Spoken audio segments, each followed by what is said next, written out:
41장으로 넘어가겠습니다. 타이머, 호출 스케줄링. 자바스크립트는 타이머를 생성할 수 있는 타이머 함수 setTimeout과 setInterval, clearTimeout과 clearInterval을 제공한다. 얘는 빌트인 함수가 아니고 웹브라우저랑 노드.js에서 모두 제공하고 있는 호스트 객체에서 제공하고 있는 겁니다. 801페이지 넘어서 자바스크립트 엔진은 싱글 스레드로 동작한다. 이런 이유로 타이머 함수 setTimeout과 setInterval은 비동기, 에이싱크로너스 처리 방식으로 동작한다. 이 비동기에 대해서는 지난 시간에 봤었죠. 타임 함수 setTimeout, clearTimeout 보겠습니다. setTimeout은 첫 번째로 콜백 함수가 들어오고 그 다음에 지연될 시간 밀리세컨드를 지정을 해주면 1초 이게 밀리세컨드니까 1000 밀리세컨드 즉 1초 뒤에 하이가 찍힙니다. 요 1이라는 숫자가 나온 거는 얘가 타이머 ID 값을 자동으로 부여를 해서 그게 이제 반환 값이 이거예요. 그래서 const 타이머 id는 이렇게 해서 보면 타이머 id에 아까 등록된 것과 다른 숫자로 들어가는 게 보입니다. 다시 해보면 3이 들어가 있죠. 그 다음에 요거는 요 콜백 함수를 넘길 때 함수의 인수를 받게끔 되어 있는데 그 인수가 세 번째 인자로 넘겨줄 수 있어요. 이렇게 하면 리가 넘어간 채로 실행이 되는 거죠. 전부 생략하면 두 번째 인자까지 생략을 할 수 있는데 그 생략했을 경우에는 언제 출력이 되느냐, 기본값으로 0이 지정이 되고 그 0은 사실상은 뭐라 그랬죠? 4ms라고 그랬나요?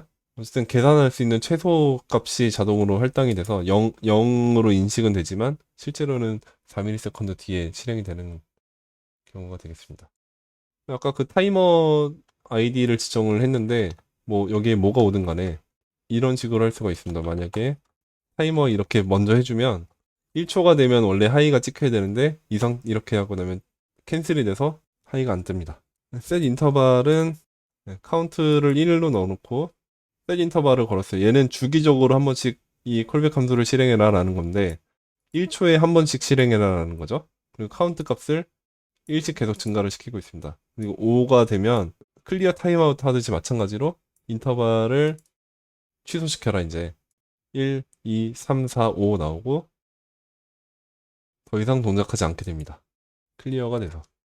그럼 현재 타임아웃 아이디는 뭐가 들어가 있느냐? 여전히 처음에 지정한 값이 들어가 있죠. 그래서 얘까지 널로 바꿔주는 식으로 하면 더 확실하게 되는 거라고 해서 좀 안전장치를 그렇게 걸어놓는 경우도 많이 있습니다. 만약에 이러면 어떻게 될까? 그냥 널만 걸고 셋 인터벌은 그대로 놔뒀어. 클리어 인터벌을 안 했어.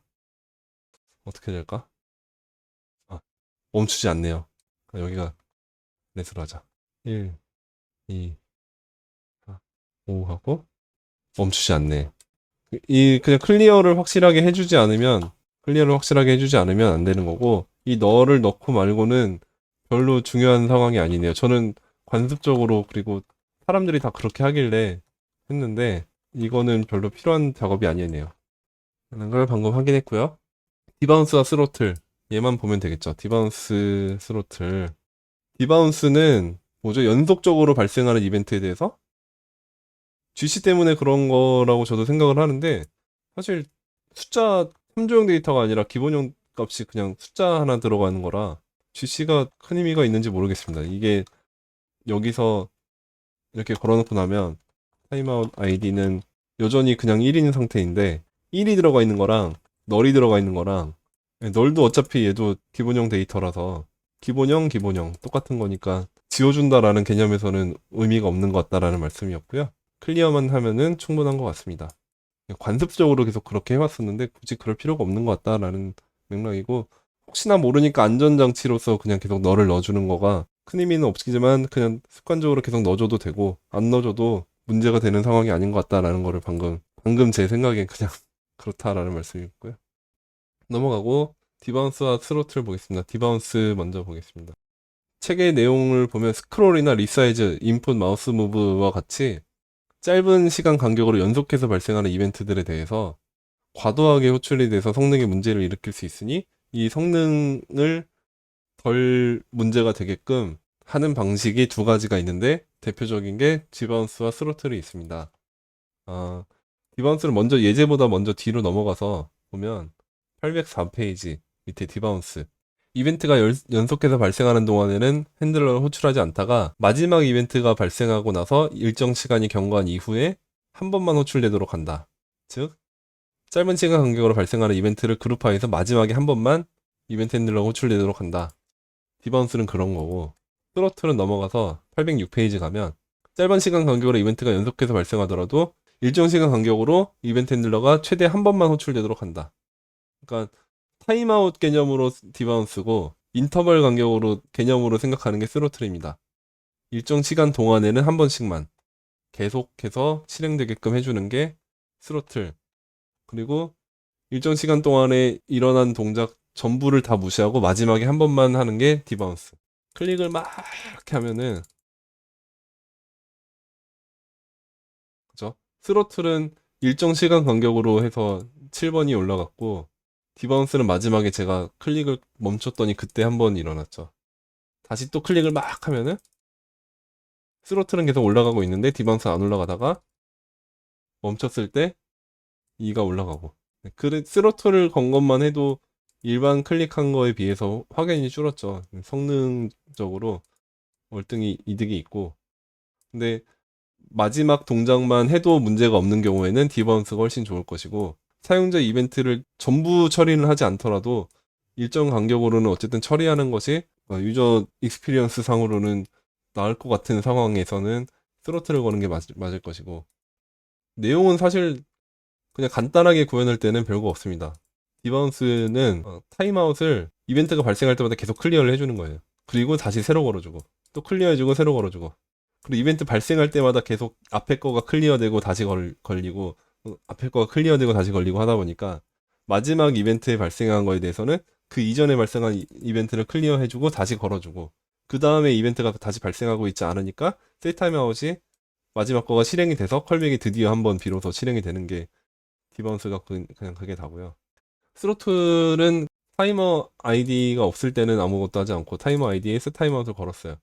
이 셋 타임아웃을 건 거에서 실제로 컬백을 호출해주고 타이머 아이디를 널로 해주는 겁니다. 그럼 널이 된 상태가 됐으니까 똑같은 그 이벤트가 계속해서 반복하고 등장하고 있을 때 그 다음번 이벤트에 대해서는 이번에는 타이머 아이디가 널인 상태가 된 상태니까 이번에는 셋 타임아웃이 걸리는 거고, 다음번에 걸었을 때는 또 이제 타이머 아이디가 바뀌어 버리는 거죠.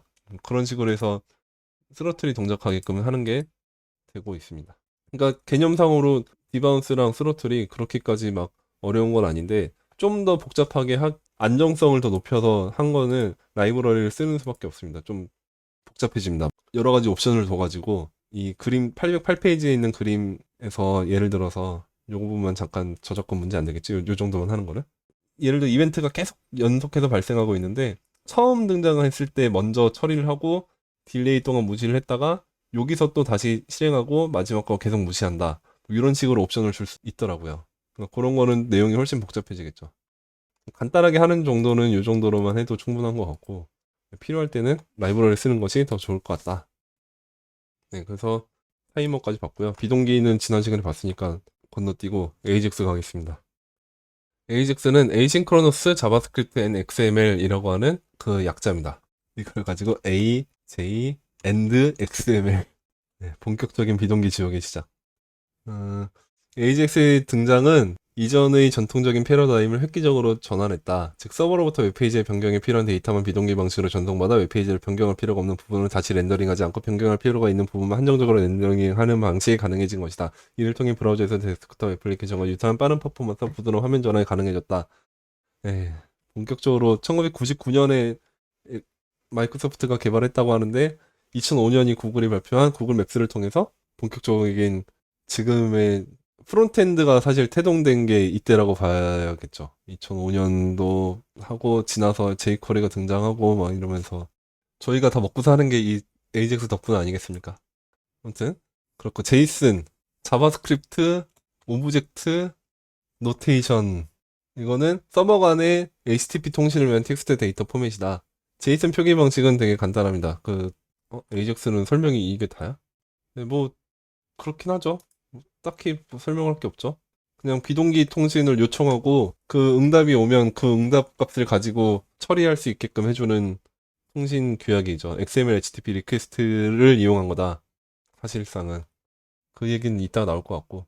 제이슨 포맷을 보면 따옴표로 더블 따옴표로 반드시 묶어야 된다. 그리고 배열이 올 수 있고 객체가 올 수 있다. 그게 끝. 문자열은 반드시 큰 따옴표로 묶어야 한다라는 규칙이 있고 그 규칙만 따라주면 되는 거죠. 43번으로 가면 43-2번 예제. 객체를 제이슨 형태로 바꾸려면 제이슨 스트링저 파일이라는 걸 해주면 되고요. 그래서 제이슨 스트링저 파일을 했을 때는 그 타입이 스트링 형태이고 요게 제이슨 포맷입니다. 따옴표로 다 묶여 있는 거. 네, 요런 포맷도 넣을 수 있다라는 건 소개가 되고 있네요. 여기까지 보면 프리티 제이슨이란 거는 스트링저 파일을 하는데 뒤에다가 리플레이서 변환할 내용이 들어가고 변환할 게 없을 땐 그냥 넣어주면 되고 스페이스를 넣어주면 두 칸씩 띄어쓰기가 들어가서 이쁘게 된다. 다시 이번에는 필터라는 걸 넣습니다. 여기에 리플레이서라는 게 들어갈 요 함수에는 넘버일 경우에는 undefined를 넣고 그렇지 않을 때만 밸류를 해라. 그래서 넘버이면 필터링 돼서 반환되지 않게끔 해보겠다. 라는 걸로 해서 하면은 이번에는 문자열에 있는 애들만 나오고 숫자인 애는 소거가 됐죠. 뭐 이런 식의 리플레이서를 넣을 수 있다라는 거고 뭐 이거는 필요할 때 써보면 되겠고요.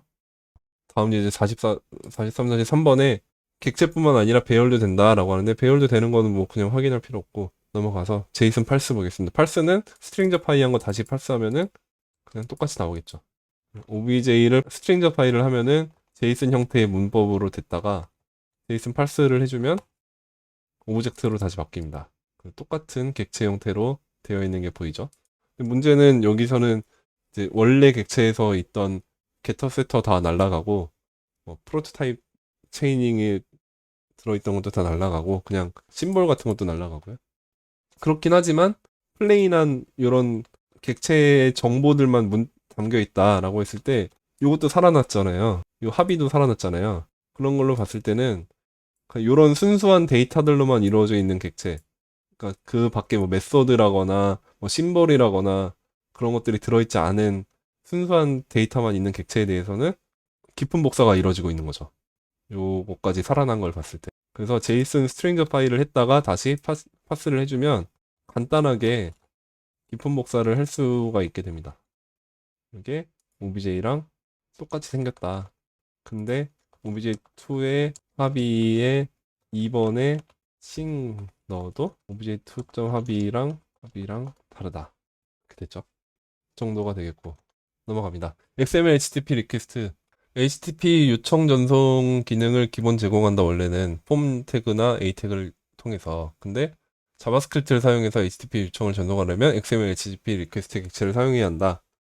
웹 API인 XML HTTP 리퀘스트 객체는 HTTP 요청 전송과 HTTP 응답 수신을 위한 다양한 메서드 프로퍼티를 제공한다. 객체 생성 new XML HTTP 리퀘스트라는 걸로 만들고요. 43-6번. 프로퍼티와 메서드에는 내용을 보면 레디 스테이트, 스테이터스 텍스트, 뭐 리스판스 타입, 리스판스 텍스트 이런 게 있고 이벤트 핸들러 프로퍼티에 on 레디 스테이트 체인지, on 로드 스타트, on 프로그레스, on 어버트, on 에러, on 로드, on 타임아웃, on 로드 엔드 뭐 이런 게 등등이 있고 오픈 샌드 어버트, 뭐 셋 리퀘스트 헤더, 셋 리스판스 헤더 이런 등등이 있고 이런 거 다 읽어보시면 되겠고요. 요청 전송으로 넘어갑니다. 오픈하고 메서드 적어주고 URI 적어주고 그거죠. 그 다음에 set request 헤더로 컨텐트 타입의 제이슨 형태다라고 지정해주고 그 다음에 샌드를 하면은 요청을 전송을 합니다. 요청 초기화하고 헤더를 지정하고 샌드를 하는 거죠. 이런 거를 한꺼번에 할 수 있는 방법이 jQuery나 뭐 등등으로 라이브러리들이 등장한 거죠. 이것 자체로도 너무 복잡하니까 825페이지에 나와 있는 요청 메소드 이름만 기억을 하면 될 것 같고 get, post, put, patch, delete 실제로 XML HTTP 리퀘스트를 이용해서 작업할 일은 아마 없지 않을까. 없으셔야 해요. 간단한 라이브러리들을 이용하거나 패치 메소드를 쓰거나 HTML5에서 적용하고 있는. 넘어가서 이런 응답 처리도 on ready state change, ready state 상태가 변경됐을 때 이벤트 핸들러가 되는 부분이 있고 828페이지로 넘어가서 레디 스테이트가 돈일 경우에 혹은 뭐 스테이터스가 200일 경우에 처리하고 그렇지 않을 경우에 처리하고 뭐 스테이터스가 500일 때 처리하는 방법 뭐 이런 등등을 다 지정을 해주면 되는 거죠. 그런 내용들이 나오고 있고요. 넘어가서 레스트로 바로 가겠습니다. 리프레젠테이셔널 스테이트 트랜스퍼 의미론적으로 맞는 거를 해보자. 그래서 레스트 기본 원칙을 만들어 놓고 HTTP의 장점을 최대한 활용할 수 있는 아키텍처로 레스트를 도입을 해서 자원, 행위, 표현의 세 가지 요소로 구성된다. 레스트는 자체 표현 구조, 셀프 디스크립티브니스 구성되어 REST API만으로 HTTP 요청의 내용을 이해할 수 있도록 해보자 라는 겁니다. 설계 원칙은 URI는 리소스를 표현하는 데 집중하고 행위에 대한 정의는 요청 메서드를 통해서 해보자. 그래서 URI는 리소스를 표현해야 한다. getToDos의 1번 이런 건 나쁘고 toDos라는 거에 show의 1번을 하자라는 것도 나쁘고 그러지 말고 toDos의 그냥 1번 자체를 get으로 가져오면 이거는 가져오는 내용이고 보여주는 내용이고 포스트로 하면은 새로 생성하는 거고 풋은 전체를 교체하는 거고 패치는 일부를 수정하는 거고 딜리트는 삭제하는 거고 요 HTTP 요청 메소드 자체만으로 의미를 넣고 URI에는 접근자만 제공을 하자. 다들 그렇게 쓰고 계실 거라 생각해서 이 레스트 얘기가 한참 나오기 직전에는 실제로 이런 것들이 있었습니다. 831페이지에 나와 있는 이 배드에 해당하는 API들이 많이 있었어요. 저 같은 경우도 그랬어요. 제가 일하던 첫 회사에서는 백엔드 개발자들이 우리는 get은 뭐 보안에 취약하니 포스트만 가지고 모든 동작을 하게 하자. 라고 해서 전부 포스트로 이루어진 메소드들이었어요. 요청할 때 다 포스트로 요청하고 받아올 때 판단을 다 달리 해가지고 이건 딜리트니 뭐 그런 거를 바디에다가 담아가지고 딜리트라는 문자를 넣어가지고 보내고 막 그렇게 했던 적이 있습니다. API는 전부 포스트이고 그 다음에 URI가 바뀌는 거죠. 푸드스의 크리에이트의 1, 푸드스의 딜리트의 1 이렇게 넘기는 식이었던 거죠. 뭐 어디서는 포스트는 또 파람스 넘기기 힘드니까 푸스로 해가지고 하자 뭐 이런 식으로 하고 회사마다 다 막 그랬던 것 같아요. 네, 아무튼 그랬던 시절이 있습니다. JRPC 뭔가요? 무섭다. 제이슨 RPC의 약자라고요? 뭔지 모르겠고 넘어가겠습니다. 제이슨 서버를 이용한 REST API 실습, 제이슨 서버 설치, db.json 파일 생성, 서버 실행, 요런 거는 연습하시면서 다 해보시길 바라고요. 넘어가겠습니다. get 요청, 뭐 포스트 요청, 패치 요청 다 넘어가고 프로미스로 바로 갈게요. 저희는 이런 거는 직접 돌려보시는 게 더 좋을 것 같아요. 제가 같이 하는 것보다. 네, 프로미스로 가겠습니다. 프로미스 30분 동안 볼 수 있을까? 네, 답은 항상 정해져 있죠.